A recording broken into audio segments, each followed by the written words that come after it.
coming up on the 50th anniversary of a brilliant comedy movie. Of course, I'm speaking of Monty Python and the Holy Grail, which was released here in America on April 27th, 1975. This video is going to come out on April 27th, 2025.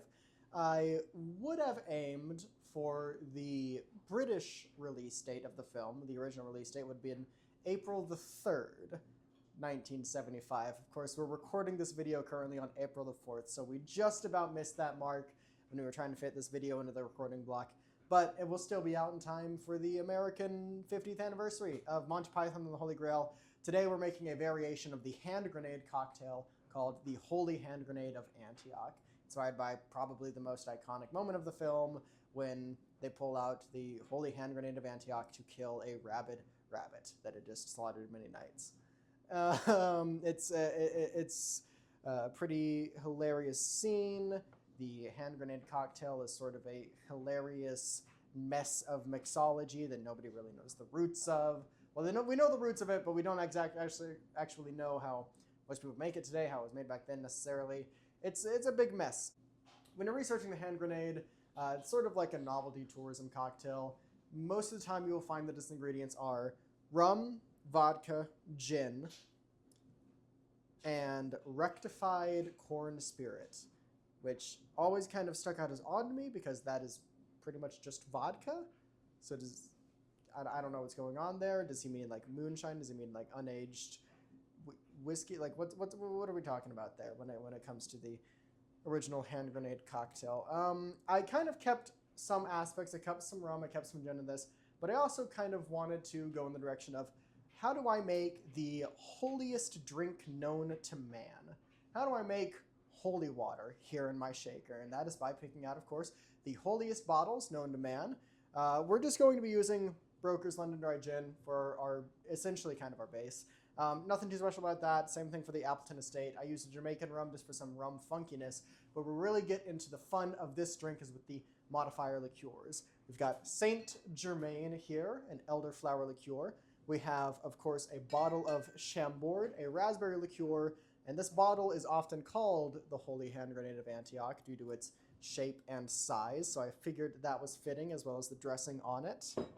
And of course, what spirit, what liqueur could possibly be holier than chartreuse? Literally made by monks up in the mountain. They're brewing this, not so much anymore, actually. That's why we're going through a bit of a shortage. But this is probably the holiest bottle of alcohol you could get your paws on, and we're going to be slapping that in our cocktail today. We're going to do 3/4 of an ounce of each of these. Why is that? Well, because as the famous quote from Monty Python and the Holy Grail goes, "And the Lord spoke, saying, First shalt thou take out the holy pin, then shalt thou count to 3, no more, no less. 3 shalt be the number thou shalt count, and the number of the counting shall be 3. 4 shalt not count. 4 shalt thou not count, neither count thou 2, excepting that thou then proceed to 3. 5 is right out.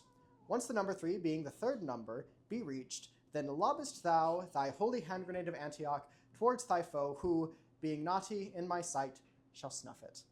And that is why we're doing 3/4 of an ounce of each of these. Let's get right into it. We're going to start with our Saint Germain. Lovely stuff. I could drink this neat if I had a bit more of a sweet tooth. Moving right along, let's throw in our London Dry Gin.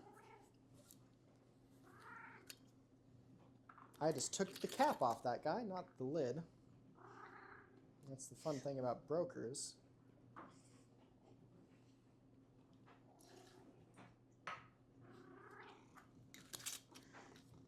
Chambord's up next. I could see this taking over the drink. This is also how we're christening this bottle of Chambord. I haven't actually had Chambord before.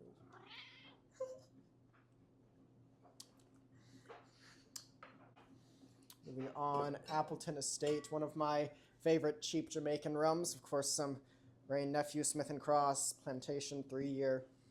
Couldn't go wrong here. We're keeping it nice and simple. for the purposes of this recording, and honestly, any of those other flavors might get lost in here. So no reason to blow your wallet on a bottle of rum that might not bring too much character to the drink. Lastly, oh, I love green chartreuse so much. I believe this is the first cocktail on the channel I'm actually making with green chartreuse. Now we're going to take a moment to pause before we shake, and we are going to light this little wick here on fire and start smoking this carafe. While that carafe is there smoking, we're going to do one big, one cracks. Oh wow.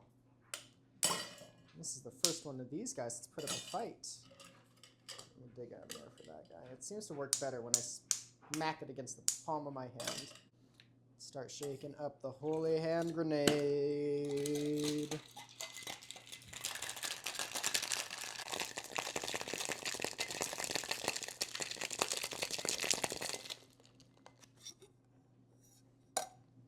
Lovely, lovely. I'm going to do a quick job straining this into our smoked carafe. There are many ways to smoke a cocktail. You could just smoke the glass, for example, with some wood chips and a cutting board. We're getting a little fancy with the Whiskey Alchemy smoked cocktail kit. Not necessary, but it's a pretty good kit for only about $70. So, I mean, I'll take it. And when he's inside, you just kind of shake him again, almost. All right. Oh, man. Let's see. The smoke came out during the pour. That was cool. The holy hand grenade of Antioch. Ideally garnished with some rabbit ears. Ew. Oh, the smoke does a lot with the sort of black peppercorn flavor that you kind of get in chartreuse sometimes. That's chartreuse actually is the main flavor that I'm getting here. I really expected that Saint Germain and that Chambord to take over.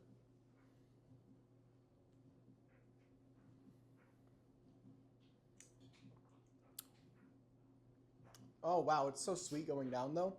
That's when the Chambord really kicks in. Imagine some elderflowers doing that as well. That is, it's drinkable. It is sort of singular. It's not like any of these flavors are overtaking, at least none besides the chartreuse. Chartreuse you definitely get a lot of, but the other ones are kind of melding together, doing a lot of weird stuff in your mouth.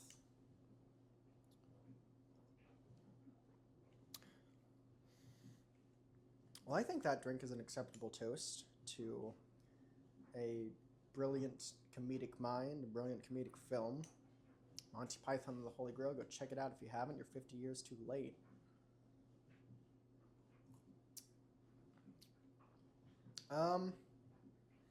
Yeah, that's all she wrote.